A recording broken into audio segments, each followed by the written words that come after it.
Hi, and welcome to PD6N's channel. This is going to be a video, it's twofold. First off, for anyone living in like California or someplace like that where there's restrictions, guns for you. And for those of us who are, basically waiting around for the gun ban to happen now, um, these are guns that you should buy now because they're going to be worth more once the inevitable ban happens. And I know some of you in the comments are probably going to be like, oh, it's not going to happen, blah, blah, blah. Okay. Like, from my point of view, I think it's bound and determined to happen at some point. So, might as well start getting ready for it. And it doesn't cost a whole lot to buy some of these type of guns. And they're cool in their own right. That's what's awesome about these, is that, like the M1 Garand there. I'd want to own that anyway. It's just an awesome rifle that happens to comply with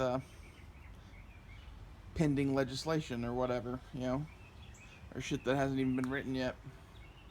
These are guns that are very difficult to ban without banning all guns. Um, let's start with the handguns. Little pocket pistols. Kind of neat. There's virtually no way to make those illegal. They're usually pretty cheap. There's not a single one of those that holds more than like 7 or 8 rounds. This one is a 22 and it holds 8. I always keep this one with the mag load and the chamber empty because I pocket carry it a lot. And I like to load it before I leave the house. And kind of in that same vein is any full-size to smaller pistol that holds less than 10 rounds. This is a Shield, holds 7 or 8 rounds depending on the magazine. It's another great option. It's, not affected at all. And the Shield is a gun I'd want to own anyway.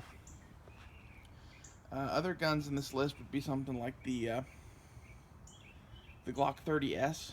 It's a 10 round 45 ACP. Okay, lots of 45 guns. This is appealing when you have a gun ban type thing going on, because the only reason why, I hate on 45 personally is because of the rounds. You have 8 to 10 rounds of 45 versus, 18 to 20 rounds or 15 to 20 rounds of 9mm.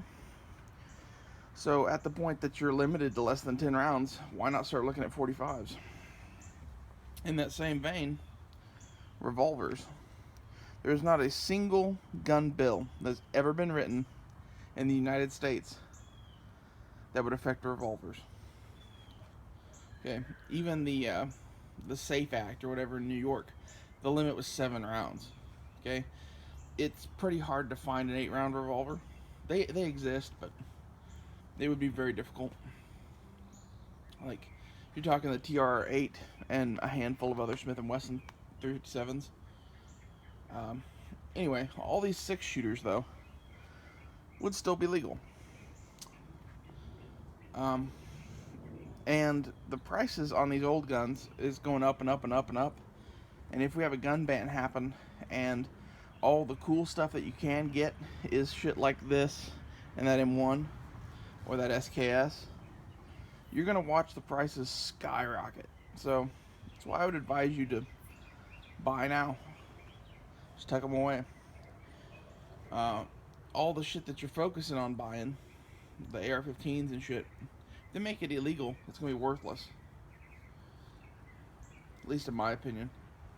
Like, you could go bury it in the woods and wait for the revolution, but, doubt that's ever going to happen.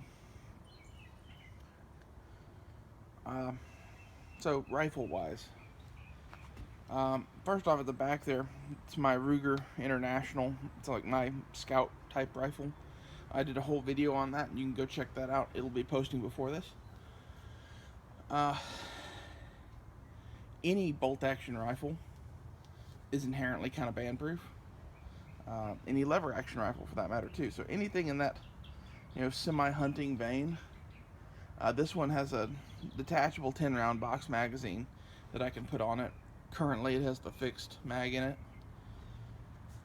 So, if you can get a bolt action and make it take 10-round mags, it's a pretty damn good gun. Now, if you buy something like the Ruger Gunsight Scout, it comes that way. Okay, so I would highly recommend any rifle like that. Next, for semi-autos, I already said the Garand, or Garand, however you want to say it. It is the AR-15 of like the 50s and 60s. It's a great rifle. You should own one already, probably. It's damn near perfect. If you put an aim point on that and a flashlight, I would not hesitate making that the only rifle I owned. So, suck that, California, because that's fully legal in your state. The SKS. In most of the banned states, you have to take the bayonet off, but whoop-de-fucking-do.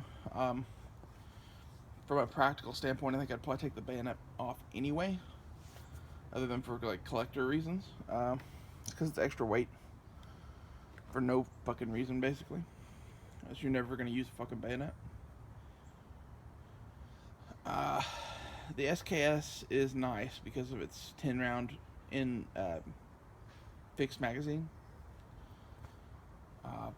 Stripper clips aren't the greatest. You have to find good ones, and even then, they're not as good as M-block clips.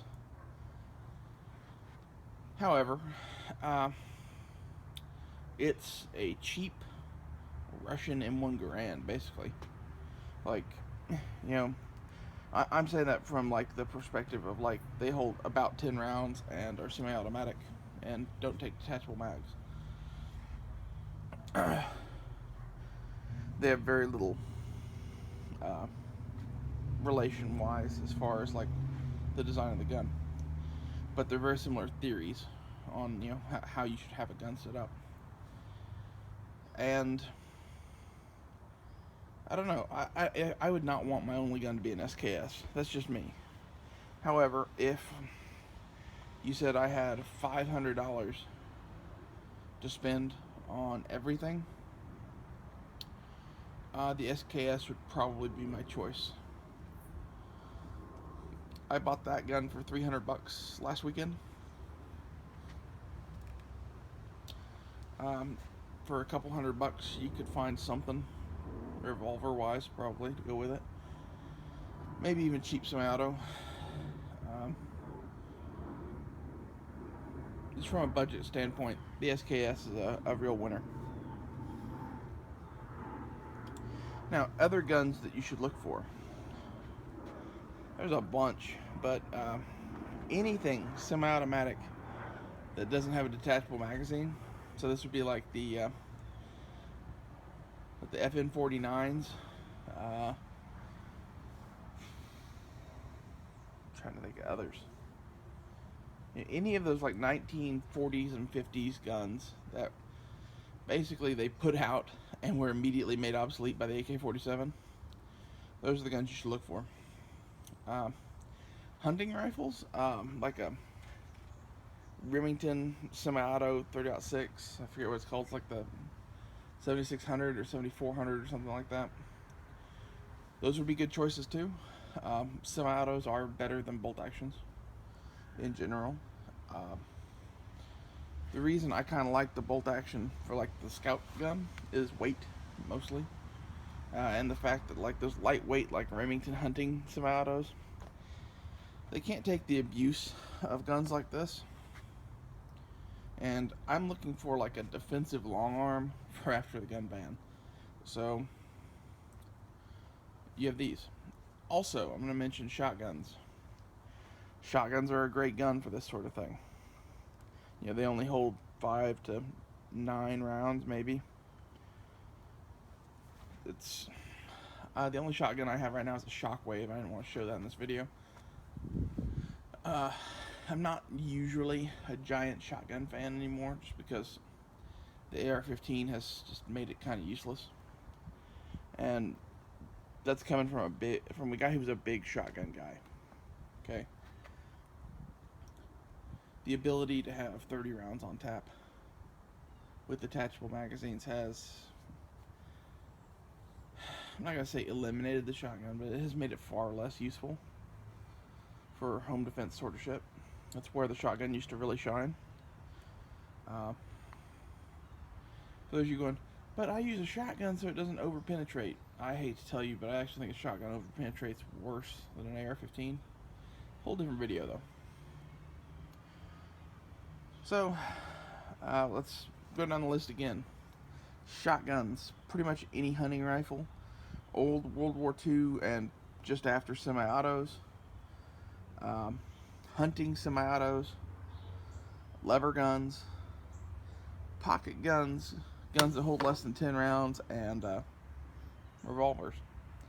It's my recommendations for anyone in the banned state and anyone who is about to be affected by any gun legislation that may or may not be coming. Thanks for watching. Please subscribe, and I'll see you guys later.